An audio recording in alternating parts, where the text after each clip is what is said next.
이른 아침 은혜의 자리에 나오신 여러분을 주님의 이름으로 환영합니다. 잘 오셨습니다. 이 아침 우리가 예배하고 기도할 때 은혜가 가득하기를 소원합니다. 여러분, 우리가 이 세상을 살아갈 때는 참 이상하게도 우리가 집착하는 것들이 있습니다. 집착하는 것. 그것을 다른 말로 하면은 바로 나의 소유권을 주장한다라고도 말할 수 있겠습니다. 내가 이것을 소유하고 있다. 이것은 내 것이다 라고 주장하는 것이죠. 나는 이 물건의 주인이다 라고 말하는 겁니다. 물건도 그렇지만 우리가 거주하는 집도 그렇죠. 집도 나의 소유권을 주장을 합니다. 그리고 사람들이 많이 또 집중해서 보는 것 중에 하나가 바로 땅이죠. 땅에 대한 소유권도 주장을 합니다. 그래서 내가 이 땅의 주인이다 라고 말하는 경우들을 허다하게 좀 보게 됩니다.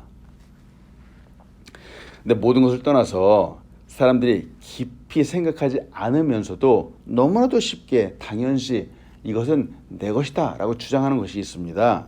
바로 나의 인생입니다. 인생에 대한 소유권이 바로 나에게 있다 라고 주장을 하죠. 사람들이 말합니다. 나의 인생은 나의 것이지 그 어느 누구 다른 사람의 것이 될 수 없다 라고 말합니다. 근데 물론 과거에 아주 옛날에 조선시대 이때는 종들도 있었습니다만 지금은 이제 그렇지 않죠. 그래서 내 마음대로 나의 인생을 하겠다라고 사람들이 말합니다. 근데 과연 그럴 수 있을까요? 우리는 우리의 삶에도 세상을 주관하시는 하나님께서 함께 하신다라고 하는 사실을 우리는 보아야 합니다. 세상의 사람들은 하나님의 섭리, 하나님을 전혀 인식하지 못하고 역사심을 인식하지 못하고 있기 때문에 아마도 그런 소리를 하는 것 같습니다. 그런데 여러분, 믿음의 조상들이라고 불리는 아브라함, 이삭, 오늘 야곱 이런 사람들을 볼 때 이들의 삶에서 하나님이 함께 하신다, 하나님이 역사하신다, 하나님이 주관하신다라고 하는 이 사실을 떼어놓고 볼 수가 없다라고 하는 겁니다.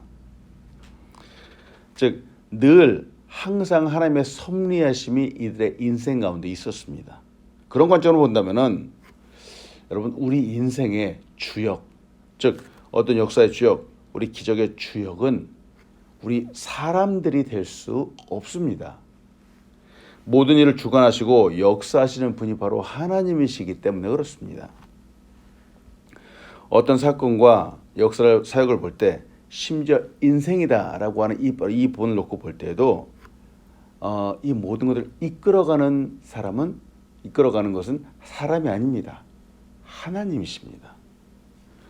즉 인생의 소유권은 나에게 있는 것이 아니라 바로 하나님께 있습니다라고 말할 수밖에 없다라고 하는 거죠. 요한복음 15장 5절은 이렇게 말합니다. 나는 포도나무요 너희는 가지라. 그가 내 안에 내가 그 안에 거하면 사람이 열매를 많이 맺나니 나를 떠나서는 너희가 아무것도 할 수 없음이라 라고 말하죠. 우리가 주님을 떠나서 과연 무엇을 할 수 있을까요? 자유롭다라고 해서 혼자서 살아간다라고 하지만 그 삶은 열매를 맺을 수 없습니다. 성경은 분명히 그 부분을 말하고 있습니다. 때때로 우리는 많은 실패 가운데 우리의 인생을 살아가기도 하죠. 그러나 성경은 그 많은 실패 가운데서 또 역전의 이야기로 우리에게 도전을 주기도 합니다. 여러분, 사람은 넘어집니다. 그런데 다시 일어나게 하시는 힘을 주시고 붙잡아 주시고 우리에게 큰 도움을 주시는 분은 하나님이십니다. 하나님은 결코 실패하지 않으시는 분이기 때문에 그렇습니다. 나는 넘어지고 또 포기하고 실패합니다만 그래서 사람들은 우리 이렇게 힘들어하는 사람들을 보고 루저라고 부르기도 하고 포기한 사람이다라고 부르기도 하고 실패자라고 하기도 합니다만 하나님은 우리를 결코 포기하지 않으십니다. 때문에 얼마든지 일어나게 하실 수 있고 얼마든지 또 힘을 주실 수도 있습니다.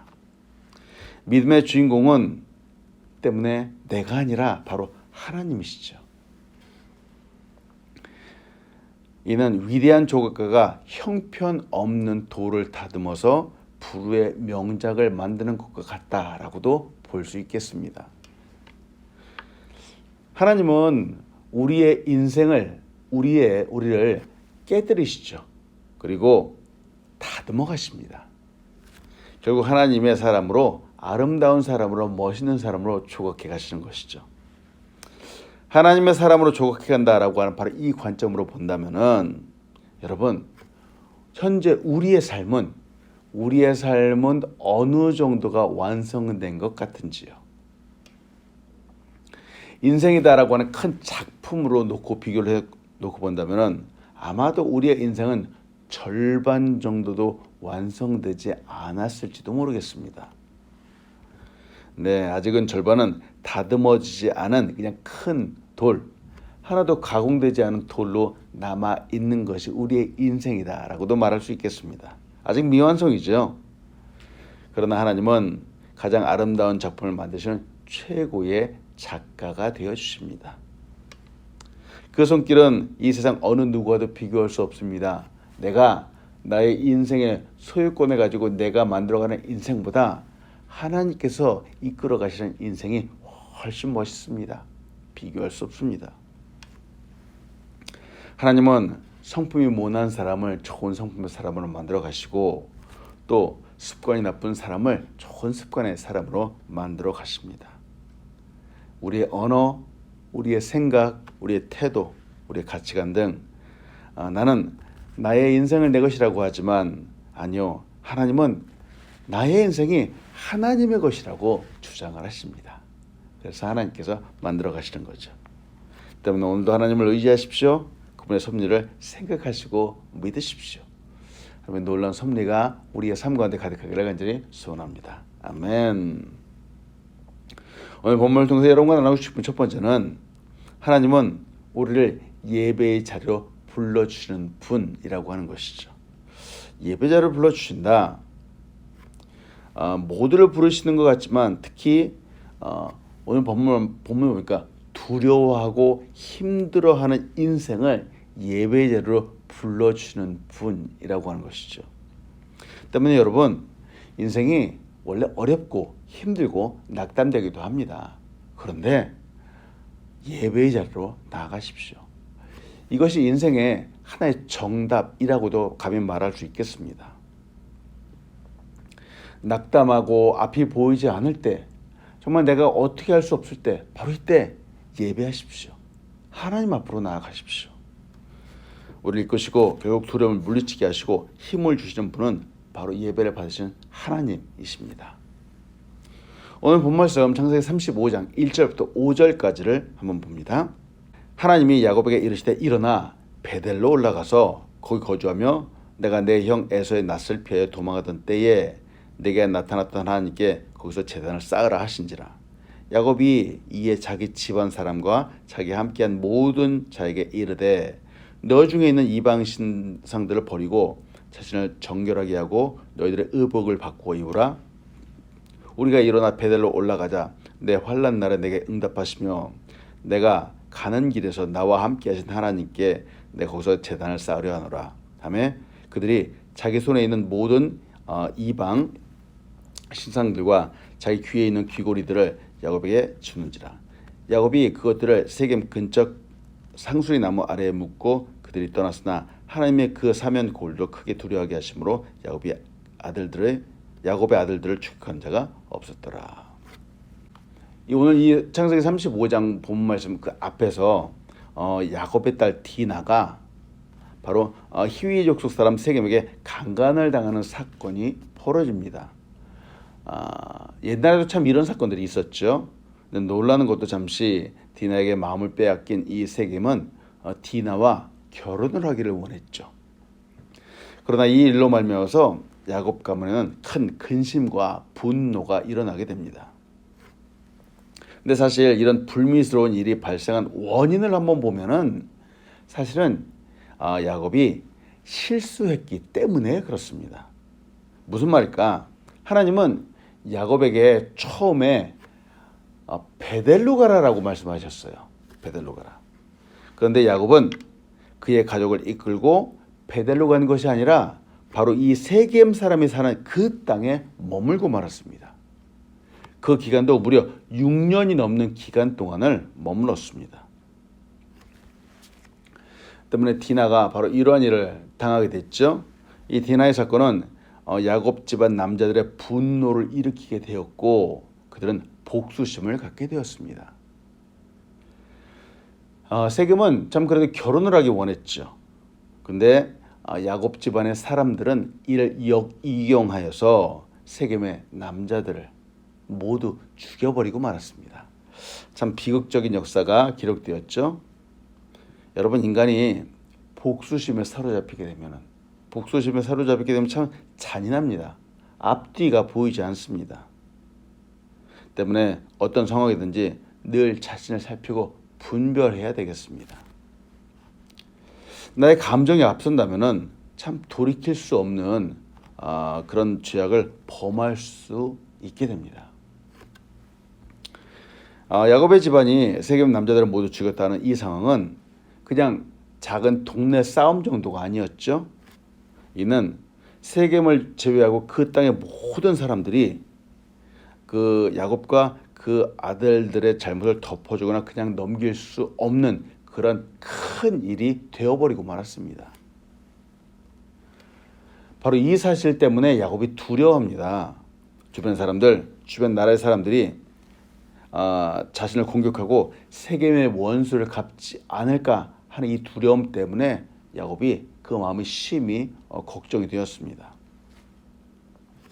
생각해 봅니다. 지금 야곱과 그의 아들들이 죄를 지었습니다. 돌이킬 수 없는 실수를 범했습니다. 두려워하는 것이 당연하겠죠.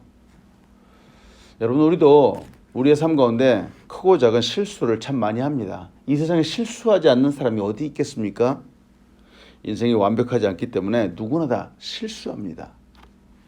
잘못을 범하고 또 죄악도 범하죠. 이때 사람들이 가장 쉽게 하는 선택은 바로 도망가는 겁니다. 왜냐하면 앞으로 맞이해야 되는 이 상황들이 쉽지 않기 때문에 그렇겠죠. 페이백이라고 해서 실수한 그 값을 지불해야 되는 상황들이 우리의 삶 가운데는 너무나도 쉽게 나타납니다. 근데 이 상황이 지금 우리가 살아가는 지금만 있는 것이 아니라 사실은 구약시대도 있었습니다. 출애굽기 21장 23절로 25절은 이렇게 말합니다. 그러나 다른 해가 있으면 갑되 생명은 생명으로, 눈은 눈으로, 이는 이로, 손은 손으로, 발은 발로, 된 것은 된 것으로, 상하게 한 것은 상함으로, 때린 것은 때림으로 갚을지니라. 이것이 출애굽기 21장 23절로 25절의 내용입니다. 눈에는 눈으로 갚으라는 겁니다. 이에는 이로 갚으라는 겁니다. 참 부담스럽기도 하죠. 근데 사실 여러분, 이 법의 원래 취지는 그대로 복수하라라고 하는 것에 있지 않습니다. 물론 이 값을 치르기는 해야 됩니다만 왜 눈에는 눈, 이에는 이 이렇게 딱 단정을 했을까? 사람들이 감정이나 복수심 때문에 과도한 복수를 하지 말라라고 하는 것이 바로 이 법의 취지입니다. 손해 본 것만큼만 따지라. 거기에서 경중을 따지라라고 하는 것이죠. 지금 보세요. 디나가 강권을 당하는 사건으로 말미암아서 그 오빠들이라 그러죠. 그 집안의 남자들이 세상에 페이백을 했는데 이건 해도 너무한 것 아닌가요? 세겜 집안의 남자들을 모두 죽이고 말았습니다. 바로 이 출애굽기 21장의 내용에 비교해보면 이거는 있을 수 없는 일이 되었습니다. 이에는 이, 눈에는 눈이라는 것에 한참 위배되는 사건이 되었죠. 그래서일까 신약에 와서는 예수님께서 이렇게 말씀하시죠. 마태복음 5장 39절에 이렇게 말씀합니다. 악한 자를 대적하지 말라. 누구든지 내 오른편 뺨을 치거든 왼편도 돌려대며 라고 말합니다. 누구든지 오른편 뺨을 치면은 페이백하지 말고 원수 갚지 말고 그냥 왼편 뺨도 돌려대라 라고 이렇게 말씀합니다. 원수 갚지 말라는 겁니다. 손에 얼마나 났는가 이거 따지지 말라라고 하는 거죠. 예수님께서 바로 이와 같은 사건들, 바로 야곱 집안의 사건들의 이 모습들을 마음속에 두고 계셨던 것 같죠. 자, 두려워하는 야곱을 다시 한번 봅니다. 이때 하나님께서 야곱을 향해서 하신 말씀이 예배하러 하나님 앞으로 나오라 라고 말씀하신다는 거죠. 참 이상하죠? 베델로 올라가라, 그리고 거기서 거주하라, 거기에 제단을 쌓고 예배하라 라고 하십니다. 예배한다, 이는 우리가 인간적으로 생각할 때 두려움에 대한 해결책이 아닌 것 같습니다. 또 앞에 있는 문제에 대한 해결책도 아닌 것 같죠. 그러나 예배하는 것, 이는 하나님께서 주신 바로 하나님 당신의 해결책입니다. 해결책. 사람들은 전혀 생각하지 못했지만 예배할 때 하나님은 당신의 그 놀라운 길을 우리 예배하는 사람들에게 보여주시고 부어주시는 분입니다. 야곱은 그의 가족들을 이끌고 하나님께서 말씀하신 바로 그 예배의 장소 베델로 올라갔습니다. 그 길의 중간중간에 많은 세겜 사람들이 거주하는 것을 보았습니다. 그들 한가운데로 지나갈 수밖에 없었습니다. 이는 인간적으로 볼 때는 죽음을 자초하는 길과 같기도 했습니다. 그런데 놀라운 것은 야곱이 예배의 자리로 나아갈 때 먼저 순종하는 마음으로 나아갔다라고 하는 것이죠. 이를 위해서 함께하는 가족들, 하인들 모두 정결하게 합니다. 예배자로 준비시키죠.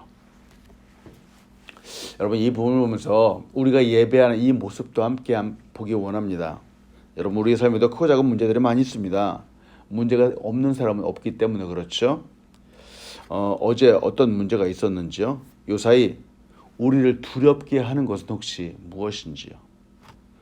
관계의 문제, 건강의 문제, 재정의 문제, 또 죄악의 문제 등 여러 가지 것들이 우리 삶 가운데 있을 것입니다. 하루도 편안할 날이 없을지도 모르겠습니다. 이렇게 문제가 많다, 적다 하는 것이 아니라 이처럼 어려움, 문제가 있을 때 우리는 어디를 가야 하는가 하는 것이죠. 어디를 가야 하는가. 하나님은 문제가 있는 야곱을 예배의 자리로 불러주셨습니다. 예배의 자리로. 바로 베델로 부르셨죠. 예배의 자리로 나아가는 길은 쉽지 않았습니다. 여러분, 중간중간에 무수하게 많은 원수와 같은 사람들이 있었다라고 말씀드렸죠. 예배자로 나아가는 그 길에 정말 야곱은 편안하지 않았습니다. 그럼에도 불구하고 순종으로 나아갔죠. 근데 바로 이때 하나님께서 권능으로 보호해 주셨다라고 하는 겁니다.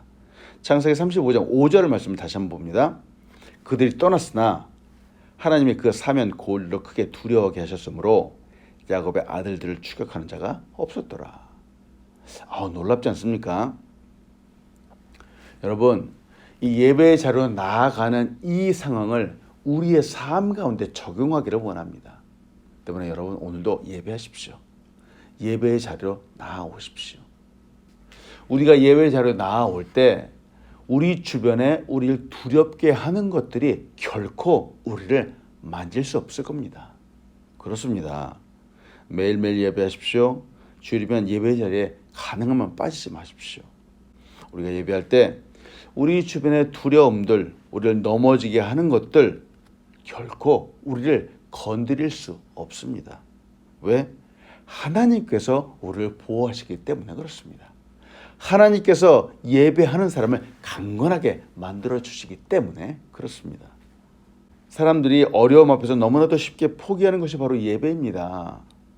무슨 조그만 문제가 있으면은 오늘 일이 있기 때문에 예배를 참석하지 못한다라고 너무나도 쉽게 이야기를 하기도 하죠. 그러나 여러분, 도전합니다. 예배 소중하게 여기십시오. 인생에서 가장 중요한 분 하나님께 나아가는 이 예배를 소중하게 생각하십시오. 하나님 앞으로 나아가십시오. 이때 문제가 더 이상 문제가 되지 않을 것입니다. 도리어 하나님께서 예배하신 놀라운 복이 넘쳐나게 될 것입니다. 아멘.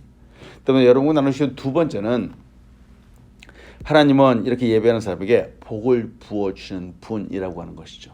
복을 부어주신다. 야곱을 예배자로 부르신 하나님은 그 가는 길, 이 베델로 올라가는 길을 보호해 주셨습니다. 두려워하는 야곱에게 그 어느 누구도 공격하지 못하도록 막아주셨습니다. 아무 일도 일어나지 않았죠. 그리고 예배를 마치고 돌아왔을 때 하나님은 놀라운 복을 부어주셨습니다. 창세기 35장 6절로 7절을 봅니다. 야곱과 그와 함께한 모든 사람이 가나안 땅 루스 곧 베델에 이르고 그가 거기서 제단을 쌓고 그곳을 엘 베델이라 불렀으니 이는 그의 형의 낯을 피할 때에 하나님이 거기서 그에게 나타나셨음이더라.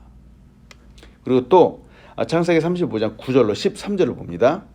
야곱이 밧단 아람에서 돌아오매 하나님이 다시 야곱에게 나타나사 그에게 복을 주시고 하나님이 그에게 이르시되 내 이름이 야곱이지만은 내 이름을 다시는 야곱이라 부르지 않겠고 이스라엘이 내 이름이 되리라 하시고 그가 그의 이름을 이스라엘이라 부르시고 하나님이 그에게 이르시되 나는 전능한 하나님이라 생육하며 번성하라. 한 백성과 백성들의 총회가 내게서 나오고 왕들이 내 허리에서 나오리라. 내가 아브라함과 이삭에게 준 땅을 내게 주고 내가 내 후손에게도 그 땅을 주리라 하시고 하나님이 그와 말씀하시던 곳에서 그를 떠나 올라가시는지라. 아멘. 밧단 아람, 바로 예배 처소에서 돌아온 야곱에게 하나님께서 나타나셨습니다. 그리고 복을 주셨습니다. 그리고 그의 이름을 야곱이 아니라 이제는 이스라엘이라 불러주셨죠. 그리고 생육하고 번성하라 하셨고 백성들의 총회가 나오고 바로 왕들이 나올 것이다 라고 하셨습니다. 여러분, 이 놀라운 축복입니다. 세상에 이런 축복이 어디에 있겠습니까? 인간이 노력하고 만들어낼 수 있는 축복이 아니죠. 야곱이 하나님의 말씀에 순종하니까 예배하니까 바로 하나님께서 이와 같은 복을 주셨습니다. 저는 우리가 예배할 때 바로 이와 같은 복을 받기를 원합니다. 예배할 때 이런 놀라운 은혜와 축복들이 우리의 삶 가운데 가득하기를 소원합니다. 왜 이때 하나님께서 야곱에게 오셨고 왜 이때 복을 주셨을까? 야곱이 바로 예배를 통해서 변화되었기 때문에 그렇습니다. 무슨 말일까? 이전에는 야곱이 자신의 유익만을 추구하던 사람이었습니다. 때문에 하나님도 자신을 유익을 위해서 그저 복 내려주시는 분 이런 정도로만 알았죠. 그러나 하나님은 야곱을 불러주셨죠. 위험 가운데로 지나서 예배자로 나아가라라고 불러주셨습니다. 바로 이때 야곱이 다시 한번 다짐을 하고 믿음으로 그 말씀에 순종하는 사람이 되었습니다. 이렇게 예배하러 나아갈 때 하나님은 그에게 그의 나라와 백성을 세우겠다라고 하는 큰 비전과 꿈도 주셨습니다. 변화되었죠. 생각해 봅니다. 야곱이 예배하기 전까지는 두려워했습니다. 그가 두려워서 예배하지 않았다면 과연 이런 큰 꿈과 비전들, 이런 축복들을 받을 수 있었을는지요? 아마 좀 힘들었을 겁니다. 혹은 더 늦게 오나 더 힘들게 받게 되지 않았을까요? 여러분, 예배의 자리로 도전합니다. 요사이 많은 사람들이 힘들다, 어렵다, 경제가 힘들다라고 해서 예배하러 나오지 않는 모습들을 종종 보게 됩니다. 예배를 참 많이 소홀히 하죠. 근데 보세요. 우리가 우리의 힘과 우리의 능력만으로 이 세상을 살아갈 때는 한계가 참 많이 있습니다. 야곱이 세겜의 주변 사람들을 두려워했던 것처럼 우리 주변에도 우리를 두렵게 하고 힘들게 하는 상황들이 얼마나 많은지요. 하나님께서 예배자에게 부어주신 놀라운 은혜를 내가 만들어낼 수 없습니다. 이 축복을 다른 곳에서는 얻을 수 없다라고 하는 것이죠. 때문에 여러분, 오늘도 예배하십시오. 이 축복의 자리로 나아오십시오. 순종하고 믿음으로 예배자로 나아올 때 하나님은 이 세상을 이기는 놀라운 은혜와 축복들을 우리의 삶 가운데 부어 주실 것입니다. 오늘 본 말씀을 생각합니다. 야곱은 사실은 그렇게 잘난 사람이 아니었습니다. 그런데 하나님께서 그를 특별하게 사랑해 주시고 그를 인도해 주셨죠. 그리고 말씀하시고 야곱은 이를 믿음으로 순종했습니다. 나중에 그의 인생은 정말 인간이 할 수 없는 놀라운 은혜와 축복들을 받아 누리게 되었습니다. 여러분, 예배자리 가운데 이런 놀라운 은혜의 역사 축복들이 가득하게 간절히 소원합니다. 아멘.